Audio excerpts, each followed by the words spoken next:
Sayyidina Abu Bakar pun pulang. Ketika Sayyidina Abu Bakar pulang, Sayyidina Abu Bakar cari, mana ini Suwaibit?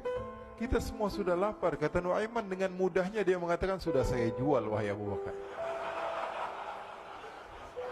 Pulang ke Madinah, kisah ini diceritakan di hadapan Rasulullah SAW. Maka perawi mengatakan, fadhahikan nabiyyu hatta badat nawajidhuhu. Ketika diceritakan kisah Nuaiman tersebut dengan Suwaibit, Rasulullah tertawa sejadi-jadinya sehingga gigi geraham Rasulullah SAW nampak di wajah mata para sahabat. Sehingga perawi lain mengatakan 1 tahun berlalu Rasulullah setiap ada tamu yang datang pada Rasulullah akan ceritakan kisah Nuaiman menjual Suwaibit tersebut.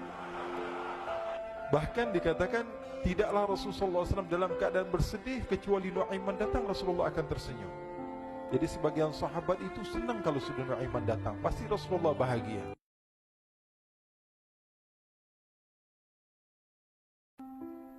Diriwayatkan oleh Imam Ahmad bin Hanbal dalam musnadnya bahwa ada seorang laki-laki yang bernama Nuaiman. Ini Nuaiman di kehidupan Rasul sallallahu alaihi wasallam ada orang yang seperti itu gitu.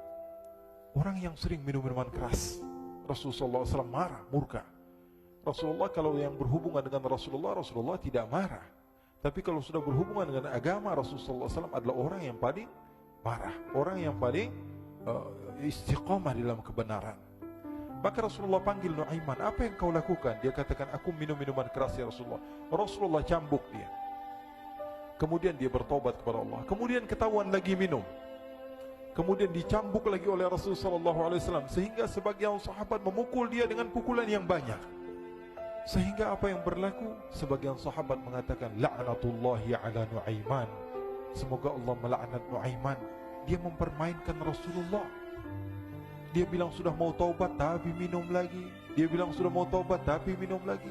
Maka Rasulullah SAW mengatakan, la tal'anuh fa innahu yuhibbullah wa rasulah. Kata Rasulullah, jangan kamu laknat Nuaiman, karena dia itu cinta sama Allah, cinta sama Rasulnya. Dalam riwayat dia dicintai Allah dan dicintai oleh Rasulnya Muhammad sallallahu alaihi wasallam. Ibn Majah menceritakan bahwa Nuaiman ini pernah suatu waktu diajak oleh Sayyidina Abu Bakar pergi ke negeri Syam. Negeri Syam itu di mana? Seperti yang diceritakan tadi, antara daerah Suria, Lebanon, Yordania, kemudian Palestina. Daerah seperti itu. Umumnya orang Quraisy pada masa itu mereka memiliki rihlah berdagang, membeli dagangan ke Syam, kemudian dijual lagi di kota Makkah. Ketika itu Rasulullah SAW didatangi Abu Bakar. Sayyidina Abu Bakar mengatakan kepada Rasulullah, ya Rasulullah, saya mau izin ya Rasulullah. Mau apa? Saya mau ajak 2 sahabat kamu ini ikut berdagang ya Rasulullah. Siapa kata Rasul? Nuaiman. Kata Rasulullah SAW, Nuaiman kamu mau ajak? Mau ngapain? Biar seru-seruan aja ya Rasulullah. Kata Rasulullah, ya sudah, saya izinkan kamu bawa Nuaiman. Ketika itu Sayyidina Abu Bakar membawa Nuaiman sama satu sahabat namanya Suwaibit ibn Harmalah. Siapa namanya? Suwaibit ibn Harmalah. Ini sahabat Rasulullah SAW yang memiliki sifat yang berbeda-beda. Kalau Nuaiman ini aneh. Pernah Rasulullah SAW dibawain makanan banyak, dikasih Rasulullah, dikasih sahabat semua. Semuanya sudah makan, tiba-tiba si Nuaiman ya, sahabat Nabi Nuaiman mengatakan kepada Rasulullah, ya Rasulullah, ini yang penjualnya, tolong kau yang bayar ya Rasulullah. Makanan udah habis. Makanan udah habis. Rasulullah SAW bingung, saya yang bayar. Akhirnya Rasulullah katakan kepada sahabat, ayo keluarkan uang, kita patungan, kita bayar. Rasulullah aja dimainin, apalagi kita orang. Sallu ala Nabi Muhammad. Nuaiman diajak Sayyidina Abu Bakar. Kata Rasulullah SAW, benar kamu mau ajak Nuaiman? Iya ya Rasulullah. Diajaklah.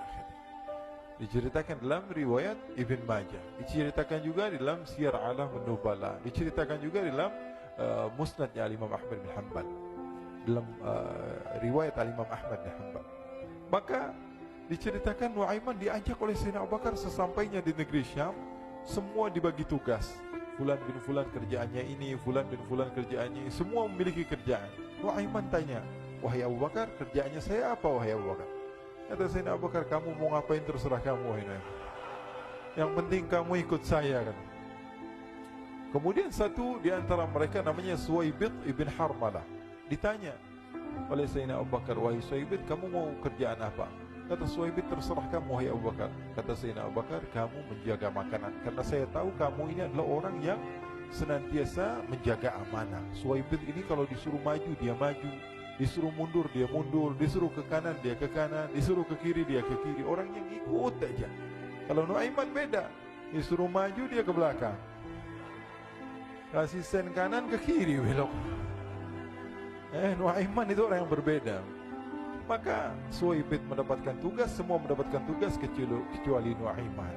Sehingga ikhwani, apa yang berlaku, apa yang terjadi, Sayyidina Abu Bakar pergi sibuk dengan kesibukannya, sehingga datanglah waktu siang. Nuaiman sudah lapar.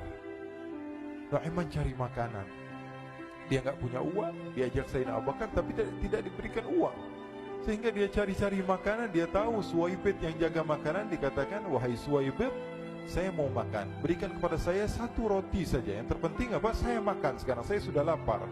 Kata Suhaibit, ya Allah Nuaiman, kita tunggu Abu Bakar saja sehingga dia datang, karena ini amanat. Amanat dari Abu Bakar, saya tidak boleh berikan kepada siapapun kecuali atas izin Abu Bakar. Kata Nuaiman, kasih saya makanan, kalau tidak saya bikin masalah sama kamu. Merah wajahnya Suhaibit, karena dia tahu, jangankan saya, Rasulullah jadi mainin. Bingung, apa yang harus saya lakukan? Akhirnya Nuaiman bilang, gampangannya aja, kata Nuaiman, kamu kasih saya makanan, atau kalau tidak saya bikin masalah sama kamu.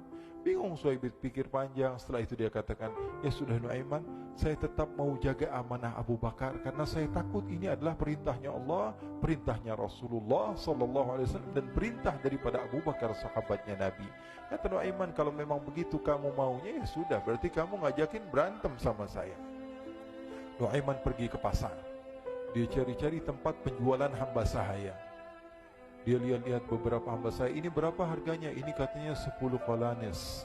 Ini berapa? Ini harganya, hitungan orang zaman dahulu. Kita sih hitung seperti dirham, berapa ratus dirham gitu.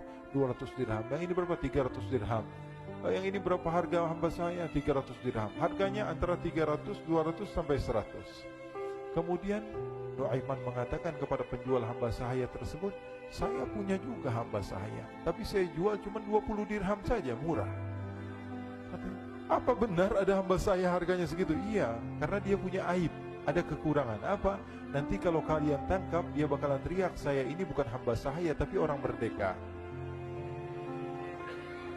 Akhirnya semua orang berkumpul mau beli.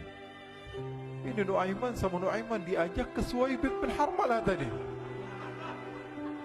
Kata Nuaiman, itu ada orang yang berdiri sedang menjaga makanan, itu hamba sahaya saya, tangkap saja. Oh baik.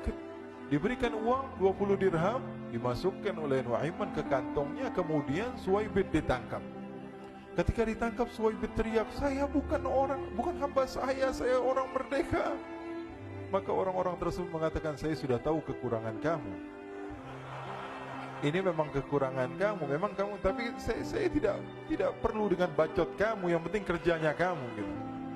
Ya kan hamba saya untuk apa? Untuk kerja, mau dia ngomong apa, mau ngomel terserah, yang penting dia mau kerja. Akhirnya ditangkaplah Suhaibit dan dijual di pasar. Nuaiman punya uang banyak ini. Dia beli makanan, dia beli minuman, dia beli hadiah buat Rasulullah. Dia beli macam-macam di negeri Syam ini. Waktu itu adalah superpower, adidaya, Romawi. Pada masa itu semua barang mahal. Tapi Nuaiman banyak uangnya. Dia belanja ini, belanja itu. Sehingga Sayyidina Abu Bakar pun pulang. Ketika Sayyidina Abu Bakar pulang, Sayyidina Abu Bakar cari, mana ini Suhaibit? Kita semua sudah lapar. Kata Nuaiman dengan mudahnya dia mengatakan, sudah saya jual wahai Abu Bakar. Maka Sayyidina Abu Bakar bertanya, apa yang kau lakukan wahai Nuaiman? Diceritakan oleh Nuaiman dengan jujur. Nuaiman ini orangnya apa adanya, tapi nyusahin. Saya jual. Akhirnya dibawa oleh Nuaiman. Sayyidina Abu Bakar pergi ke mana? Ke pasar, lalu dibeli lagi oleh Sayyidina Abu Bakar As-Siddiq. Suhaibit yang tadinya orang merdeka menjadi hamba sahaya sebentar, kemudian dibeli lagi oleh Sayyidina Abu Bakar. Pulang ke Madinah, kisah ini diceritakan di hadapan Rasulullah SAW. Maka perawi mengatakan, fadhahikan nabiyyu hatta badat nawajiduhu. Ketika diceritakan kisah Nuaiman tersebut dengan Zuhaibit, Rasulullah tertawa sejadi-jadinya sehingga gigi geraham Rasulullah SAW nampak di wajah mata para sahabat. Sehingga perawi lain mengatakan 1 tahun berlalu Rasulullah setiap ada tamu yang datang pada Rasulullah akan ceritakan kisah Nuaiman menjual Zuhaibit tersebut. Jadi ada ikhwani, jangan kalian kira Rasulullah SAW itu hidup di satu masa sahabat-sahabatnya itu seperti ustaz-ustaz yang khusyuk, yang kayak Habib bin Anis ini banyak. Bahkan ikhwani, mungkin di akhir karena masanya sudah habis, pernah suatu waktu Rasulullah SAW didatangi ashraf, delegasi dari beberapa negara yang ingin mengenal apa itu agama Islam. Sehingga mereka datang ke rumah Rasulullah SAW membawa unta, kendaraan yang ketika itu kendaraan yang paling mahal mereka miliki, itu untanya yang paling mewah. Diikat di depan rumah Rasulullah SAW. Tamunya pun masuk, duduk bersama Rasulullah SAW. Di depan rumah Rasulullah SAW ada beberapa sahabat. Ada Sayyiduna Hamzah, kalian tahu Sayyidina Hamzah adalah orang yang pemberani. Ada Sayyiduna Umar, kalian tahu Sayyidina Umar adalah orang yang pemberani. Ada Sayyiduna Ali bin Abi Thalib, ada Sayyiduna Sa'ad bin Abi Waqqas. 4 sahabat ini lagi nongkrong gitu depan rumahnya Rasulullah SAW, berjaga sebelum Allah Subhanahu wa taala turunkan ayat wallahu ya'simuka minan nas. Ketika mereka sedang asyik duduk, tiba-tiba Nuaiman datang. Ini Nuaiman kalau datang pasti bikin sesuatu yang aneh. Bahkan dikatakan tidaklah Rasulullah SAW dalam keadaan bersedih, kecuali Nuaiman datang Rasulullah akan tersenyum. Jadi sebagian sahabat itu senang kalau sudah Nuaiman datang, pasti Rasulullah bahagia.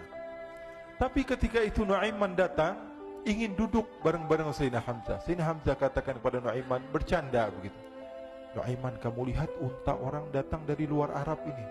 Lihat, kata Nuaiman, ini besar banget, ini badannya besar gitu, dagingnya pasti banyak. Iya, ini kalau kita sate enak nih ntar malam, kata Nuaiman. Kata Sayyidina Hamzah, apakah kamu berani? Kata Nuaiman, saya berani aja asal kalian gak bilang sama Rasulullah. Kata Sayyidina Hamzah, benar wahai Nuaiman, benar kan? Akhirnya Sayyidina Hamzah lupa masalah itu, cuma bercanda-bercanda saja. Sayyidina Hamzah lagi asik sama Sayyidina Umar, Sayyidina Ali. Tiba-tiba apa? Ternyata ketika dia melihat unta tersebut sudah pisah antara kepala sama badannya. Nuaiman mengatakan, wahai Hamzah, ini unta saya sudah potong, saya mau pergi sebentar. Kalau Rasulullah cari saya, tolong jangan beritahu di mana saya. Nanti kalau keadaan sudah aman, mari kita nyate bareng-bareng. Ini ada yang seperti itu di zaman Rasulullah SAW. Maka dia pun berlari dan berlari mencari satu tempat supaya Rasulullah SAW dia selamat daripada Rasulullah SAW. Sehingga Sayyidina Hamzah bingung, ini kalau Rasulullah keluar gimana? Ada Hamzah Asadullah, ada Ali bin Abi Thalib, ada Umar, gak bisa jaga kendaraannya, tamunya Rasulullah Sallallahu Alaihi Wasallam. Akhirnya benar apa yang terjadi, ikhwani. Rasul Sallallahu Alaihi Wasallam tamunya mau pulang. Ketika dia buka pintu tamu melihat apa? Untanya sudah begitu. Mereka teriak, wa naqatah, unta kami wahai Muhammad. Baru mau kenal Islam, unta kami, kendaraan kami sudah dibuang. Rasulullah SAW lihat Sayyidina Hamzah, lihat Sayyidina Ali. Mereka gak bisa ngomong, mereka hanya bilang apa? Nuaiman ya Rasulullah. Rasulullah perintahkan Sayyidina Umar, wahai Umar, sekarang kamu ambil uang, kemudian kamu gantikan, kemudian kamu berikan 2 kali lipat daripada harta unta ini, sehingga apa? Agama Islam tidak didengar dengan sesuatu yang tidak baik di luar sana. Akhirnya diberikan harta, diberikan unta yang baru dan diberikan harta yang lebih untuk orang tersebut, sehingga orang tersebut tidak menjelek-jelekan agama Islam. Kata Rasulullah SAW, dan sekarang waktunya kita balas dendam sama Nuaiman. Nuaiman ternyata berlari tempat yang jauh sampai hampir keluar dari kota Madinah. Dia dapatkan seorang sahabat Nabi yang hadir juga dalam peperangan Badar, namanya Al-Miqdad bin Al-Aswad. Siapa namanya? Al-Miqdad bin Al-Aswad ketika itu sedang menggali sumur. Ketika sedang menggali sumur, Nuaiman datang. Nuaiman katakan kepada Miqdad, wahai Miqdad, wahai sahabat Rasul, kamu orang yang hadir dalam peperangan Badar, kamu adalah orang yang hebat. Dipuji-puji sama Nuaiman. Ada maunya ini. Akhirnya dia bilang, wahai Miqdad, tolong saya. Kenapa wahai Nuaiman, kamu ini kekasihnya Rasulullah, orang yang disayang sama Rasulullah. Kenapa? Saya ini sedang dikejar-kejar orang jahat. Tolong selamatkan saya. Saya pengen masuk ke dalam sumur, boleh atau tidak? Kata Miqdad, siapa yang mengejar kamu? Pokoknya saya dikejar sama orang-orang. Kamu mau atau tidak selamatkan saya? Ya sudah, selagi kamu itu adalah sahabat Nabi, silahkan kamu masuk. Masuk akhirnya Nuaiman ke dalam sumur tersebut. Lalu Nuaiman mengatakan, wahai Miqdad, dia keluar lagi. Nanti kalau ada yang cari saya, tolong jangan beritahu saya di dalam sumur ya. Kata Miqdad, baiklah. Kata Nuaiman, siapapun yang bertanya tentang saya, kamu tidak akan kasih tahu? Iya, kata. Walaupun Rasulullah yang tanya saya. Katanya, enggak mungkin Rasulullah datang ke tempat sejauh ini. Iya, walaupun Rasulullah. Akhirnya masuk Nuaiman. Setelah beberapa menit Rasulullah dan rombongan benar datang. Miqdad bingung ini. Ini kenapa Rasulullah datang ke RW kami ini? Ada apa ini Rasulullah sampai sejauh ini? Ditanya, ya Rasulullah, ada apa ya Rasulullah? Kata Rasulullah, saya cari Nuaiman. Di mana Nuaiman? Inna lillah, kata Miqdad. Nggak dijawab ini Rasulullah. Kalau dijawab saya ingkar janji. Akhirnya apa dia katakan? Wahai Rasulullah, mata saya tidak memandang kepada Nuaiman, tapi tangannya nunjuk ke dalam sumur. Sahabat. Apa dia bilang? Mata saya tidak melihat kepada Nuaiman, tapi tangannya nunjuk ke sumur. Akhirnya dibuka sama Rasulullah, Nuaiman muncul. Kata Rasulullah, Nuaiman, kamu bikin malu saya, wahai Nuaiman. Ya Rasulullah, yang bersalah bukan saya, tapi orang yang mencari saya bersama kamu, ya Rasulullah. Akhirnya Rasulullah nengok siapa, ternyata Nuaiman sudah lari kabur. Sallu ala Nabi Muhammad. Kisah-kisah seperti ini sebenarnya banyak sekali, ya. Ini menunjukkan kepada kita bahwa kehidupan Rasulullah itu begitu indah. Rasulullah SAW, kalau kamu mau menjadi orang yang baik, contoh Rasulullah. Mau menjadi bapak yang baik, contoh Rasulullah. Mau menjadi pemimpin peperangan yang baik, Rasulullah. Mau menjadi murid yang terbaik, contoh Rasulullah. Bagaimana akhlak Rasulullah. Mau menjadi suami yang baik, contoh Rasulullah. Dalam segala hal, apapun itu Rasulullah SAW adalah makhluk yang paling terbaik.